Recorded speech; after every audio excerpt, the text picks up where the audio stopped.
getting that many last hits. There's, of course, only one creep missing right now, so as long as he gets all of these creeps, it should be fine. But in the meantime, Vansko will pull the next creep wave, and that is going to be a lot of experience lost if they cannot secure that. So let's see what they can make do of it. The Pullman shield is up on the Ursa now as well, so he will be fine in laning situations. And Batrider bottom lane still being focused on by the Slaughter, being run over all the time. The Slaughter sitting with a magic stick available, so whenever Mickey spams on him, he's like, oh, give me that mana, give me mana. Alright, and top lane, that is going to be the first blood. DNC picks it up on Van. You can walk away whenever he tries to use Firefly. Last hit wise, there's no way that you can test a Broodmother in terms of last hitting, just because of the spiders, the Quelling Blade, melee heroes doing a lot more. So it's just not a fun matchup. It's just an impossible matchup to send the Batrider into and expect him to win it. The Warlock in the top lane ends up dropping items like, you know, pinging items like a crazy person. Hopefully he will not continue.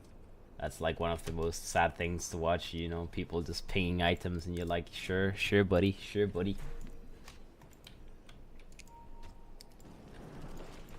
Alright, Mikey, FNG is running him down, he does have a crush available, and that is going to be a little solo kill for FNG, as that is a lot of gold as well as experience given away, as, you know, a little support Slaughter, level 3. Alright, going in, they managed to take down the T1 Town in the mid lane. We have the Ember Spirit backing off. In the meantime, the Rubik gets hit by a little stun from the Magic Missile Vengeful Spirit, and the ultimate comes out from Blazemon, making sure they get that one kill, as they know they need to just keep on getting something on the map. They cannot just sit back, relax, and AFK farm very soon. So it's going to be a 10-minute Orchid timing, which is very early. Top lane, in the meantime, Ursa gets run down. They do have a Firefly available on the Batrider. They don't want to use it without having the need to, though. Firefly comes out, the Lasso comes out as well. The Firefly was stolen by Vansko, so he's going to be a Broomstick Rubik in the upheaval. Very slow, he can barely move anywhere, as that upheaval is just making him unable to do anything. Vansko maybe a little bit too fancy, a little bit too far out of his comfort zone, trying to fly on that Broomstick, but you are no witch, sir. You are just a dead person. Alright, Team Spirit, the loose one here. In the meantime, bottom T2 tower gets taken down by the Broodmothers. Every single time you give him dies the second alpha, so that's not quite the most valuable shrine heal you've ever seen. They even popped the other shrine in the back, so there's no more active shrines in the bottom lane. Sorry will be called, just because he had some issues with his connection. And yeah, back to farming, back to pushing. 7.5k net worth lead at the moment on the side of Team Spirit. Is fighting, it's space. Whenever the Broodmother is fighting, it's space, because someone else is getting something out of it. The Ember Spirit farms the jungle. He's level 10 right now, sitting on 5,000 net worth. The Ursa picked up the Aegis in the meantime. He will have his blink completed. Might still be killed here, and indeed, Blazemon does get that kill. Back lines, Vansko will be the next one to fall. Blazemon gets a double kill. We do have that spell being used by Broodmother, shooting out those spawn spiderlings, and he's being run down himself in the moment. Ember Spirit on the back lines kills the Abaddon, as he managed to pop that ultimate before that. And let's see what else happens. The tower, so it's going to be pretty obvious that they would have vision there. And other than that, you know, it's just all about that. The small kill they can at least get for themselves, so they get one kill, and that's the important thing. They wanted the Broodmother, though. He is the big money kill that you can find, but they'll have defensive Astral. I see. I was also kind of wondering why the Astral came out at all from the OD. Why didn't just hit him? But that was a defensive Astral, and that is going to be 3 dead inside of going in, 4 dead as the Broodmother is just running them down. He doesn't care at all. Triple kill to DK Phobos. Skid is going to be the next one to be killed. That might be an ultra for this Broodmother. He's just going in for it. He is being burned down by Mikey a little bit, but Mikey gets controlled by the change from the Ember Spirit.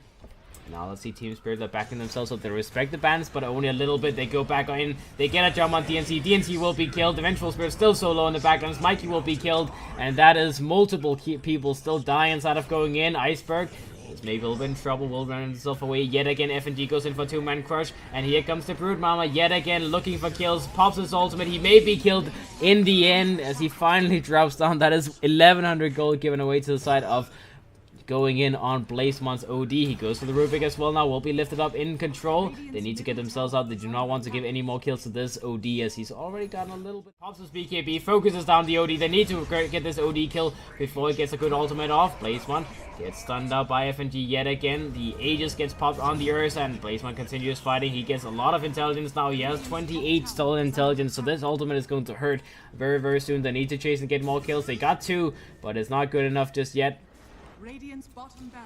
Not good enough just yet. They need more.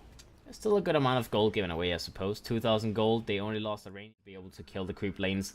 And, well, a Maelstrom is a good item for that. Bad Rider's looking for a 4-staff. The Warlock hoping that one day he might have an item or two. The Abaddon gets picked off in the bottom lane in the meantime. And the OD does have his Blink, Hurricane Pike, and about halfway towards that BKB. Alright, let's see. They're going for push again, Team Spirit. They're ready to go 20 seconds without the Abaddon. He doesn't have buyback available, but I'm not sure if they want to try and force a fight before he gets back up. They're looking for a jump. The Ursa goes in. Lasso comes out from the Bad Rider. The Broodmother might be a little bit in trouble as well. Slaughter goes in, forces himself forward, gets a stun off. The Vengeful Spirit will be the first one to drop. Odie gets a blink away after the Astral ends, and here comes the Broodmama. Goes on to them, onto the Shrine. The Shrine Heal is only going to keep them alive for a second longer as the Odie will finally get killed. That is 70 seconds without your Odie. DNC is going to be the next one to drop. Still 10 seconds without his ultimate. They could maybe try and pop him here. Let's see if they do the damage. They're thinking that he has his ultimate available, but he does not. And that is going to be 2 more people dead. 5-man team up instead of going in. They call the GG. And that is Team Spirit winning the first game of this best of 3 series pretty damn convincingly.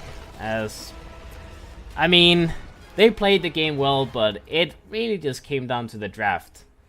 The draft was just almost impossible to play from the side of going in. I'm very surprised they didn't win the triple lane in the top lane with the Vengeful Spirit. It was... like, that was the one lane that was supposed to win. The other lanes was like, whatever. The OD was a little bit ahead of the Ember Spirit in the mid lane to begin with. But the bottom lane was, draft-wise, just impossible to win. Like, Broodmother will destroy that lane. So they had to make up for it in the tri-aggro lane, and they really just did not shut down that Ursa at all. The Vengeful Spirit was outfarmed in that lane, so I guess next draft is about just making...